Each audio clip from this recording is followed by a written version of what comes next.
তো ফাইনালি আজকে আমি আমার আপার লোব পিয়ার্সিংটা করিয়েই নিলাম। তো hello everyone, this is Mrinmoyee and welcome to my another blog.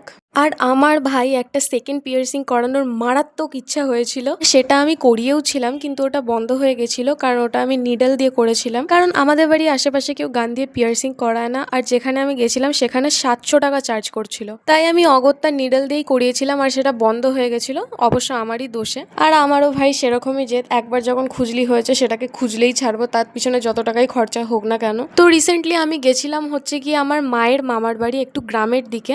তো ওখানে গিয়ে আমি জানতে পারি যে ওখান থেকে একটু দূরে একটু টাউন টাইপের জায়গা রয়েছে, ওখানে পিয়ার্সিং করায় 200 টাকার মধ্যে। তারপর আর কি, রইলো ঝোলা চললো ভোলা করে দে দৌড়, আর আমাকে কে পায়। তো আমার হচ্ছে গিয়ে একটাই নর্মাল পিয়ার্সিং করানোর খুব ইচ্ছা ছিল। দিস আর মাই সাম ইন্সপোজ।